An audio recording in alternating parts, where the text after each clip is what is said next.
جو لوگ غزوہ تبوک میں پیچھے رہ گئے وہ اللہ کے پیغمبر کی مرضی کے برخلاف بیٹھ رہنے سے خوش ہوئے اور اس بات کو ناپسند کیا کہ اللہ کی راہ میں اپنے مال اور جان سے جہاد کریں، اور دوسروں سے بھی کہنے لگے کہ گرمی میں مت نکلنا، ان سے کہہ دو کہ دوزخ کی آگ اس سے کہیں زیادہ گرم ہے، کاش یہ اس بات کو سمجھتے۔ یہ دنیا میں تھوڑا سا ہنس لیں اور آخرت میں ان کو ان کے اعمال کے بدلے جو یہ کرتے رہے ہیں بہت سا رونا ہوگا۔ پھر اگر اللہ تم کو ان میں سے کسی گروہ کی طرف لے جائے اور وہ تم سے نکلنے کی اجازت طلب کریں تو کہہ دینا کہ تم میرے ساتھ ہرگز نہیں نکلو گے اور نہ میرے ساتھ مددگار ہو کر دشمن سے جنگ کرو گے۔ تم پہلی دفعہ بیٹھ رہنے سے خوش ہوئے تو اب بھی پیچھے رہنے والوں کے ساتھ بیٹھے رہو، اور اے پیغمبر ان میں سے کوئی مر جائے تو کبھی اس کے جنازے پر نماز نہ پڑھنا اور نہ اس کی قبر پر جا کر کھڑے ہونا۔ یہ اللہ اور اس کے رسول کے ساتھ کفر کرتے رہے اور مرے بھی تو نافرمان ہی مرے۔ اور ان کے مال اور اولاد سے تعجب نہ کرنا، ان چیزوں سے اللہ یہ چاہتا ہے کہ ان کو دنیا میں عذاب کرے، اور جب ان کی جان نکلے تو اس وقت بھی یہ کافر ہی ہوں۔ اور جب کوئی صورت نازل ہوتی ہے کہ اللہ پر ایمان لاؤ اور اس کے رسول کے ساتھ ہو کر جہاد کرو تو جو ان میں دولت مند ہیں وہ تم سے اجازت طلب کرتی ہیں اور کہتی ہیں کہ ہمیں تو رہنے ہی دیجئے کہ ہم بیٹھ رہنے والوں کے ساتھ ہو جائیں۔ یہ اس بات سے خوش ہیں کہ عورتوں کے ساتھ جو پیچھے رہ جاتی ہیں گھروں میں بیٹھ رہیں۔ ان کے دلوں پر مہر لگا دی گئی ہے سو یہ سمجھتے ہی نہیں۔ لیکن پیغمبر اور جو لوگ ان کے ساتھ ایمان لائے سب اپنے مال اور جان سے لڑے، انہی لوگوں کے لیے بھلائیاں ہیں اور یہی مراد پانے والے ہیں۔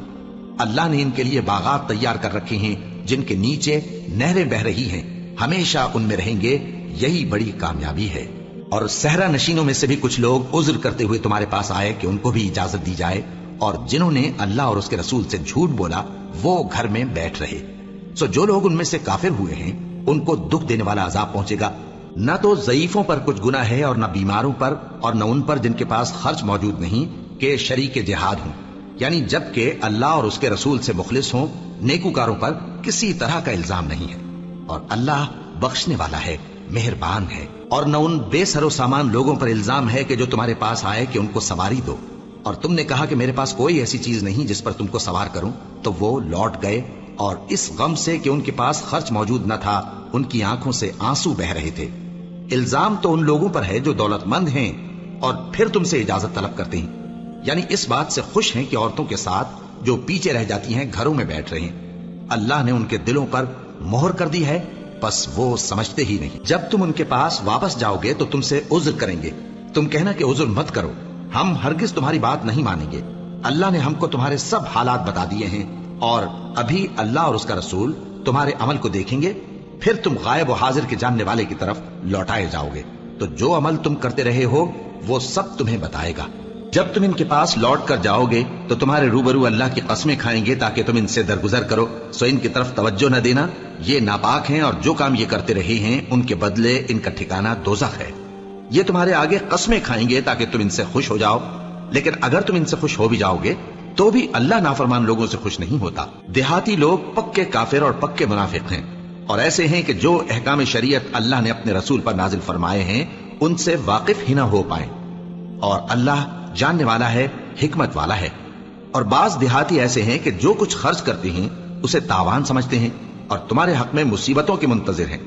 انہی پر بری مصیبت واقع ہو، اور اللہ سننے والا ہے، جاننے والا ہے۔ اور بعض دیہاتی ایسے ہیں کہ اللہ پر اور روز آخر پر ایمان رکھتے ہیں اور جو کچھ خرچ کرتے ہیں اس کو اللہ کے قرب اور پیغمبر کی دعاؤں کا ذریعہ سمجھتے ہیں۔ دیکھو یہ بات بلا شبہ ان کے لیے موجب قرب ہے، اللہ ان کو عنقریب اپنی رحمت میں داخل کرے گا، بے شک اللہ بخشنے والا ہے، مہربان ہے۔ جن لوگوں نے سبقت کی یعنی سب سے پہلے ایمان لائے، مہاجرین میں سے بھی اور انصار میں سے بھی، اور جنہوں نے نیکوکاری کے ساتھ ان کی پیروی کی، اللہ ان سے خوش ہے اور وہ اللہ سے خوش ہیں۔ اور اس نے ان کے لیے باغات تیار کیے ہیں جن کے نیچے نہریں بہ رہی ہیں، وہ ہمیشہ ان میں رہیں گے، یہی بڑی کامیابی ہے۔ اور تمہارے گرد و نواح کے بعض دیہاتی بھی منافق ہیں اور بعض مدینے والے بھی نفاق پر اڑے ہوئے ہیں، تم انہیں نہیں جانتے، ہم جانتے ہیں۔ ہم ان کو دوہرا عذاب دیں گے، پھر وہ بڑے عذاب کی طرف لوٹائے جائیں گے۔ اور کچھ دوسرے لوگ ہیں کہ اپنے گناہوں کا صاف اقرار کرتے ہیں، انہوں نے اچھے اور برے اعمال کو ملا جلا دیا تھا، قریب ہے کہ اللہ ان پر مہربانی سے توجہ فرمائے، بے شک اللہ بخشنے والا ہے، مہربان ہے۔ ان کے مال میں سے زکوٰۃ قبول کر لو کہ اس سے تم ان کو ظاہر میں بھی پاک اور باطن میں بھی پاکیزہ کرتے ہو، اور ان کے حق میں دعائے خیر کرو کہ تمہاری دعا ان کے لیے موجب تسکین ہے، اور اللہ سننے والا ہے، جاننے والا ہے۔ کیا یہ لوگ نہیں جانتے کہ اللہ ہی اپنے بندوں سے توبہ قبول فرماتا اور صدقات و خیرات لیتا ہے، اور یہ کہ اللہ ہی توبہ قبول کرنے والا ہے، مہربان ہے۔ اور ان سے کہہ دو کہ عمل کیے جاؤ، اللہ اور اس کا رسول اور مومن سب تمہارے عمل کو دیکھ لیں گے، اور تم غائب و حاضر کے جاننے والے کی طرف لوٹائے جاؤ گے، پھر جو کچھ تم کرتے رہے ہو وہ سب تم کو بتا دے گا۔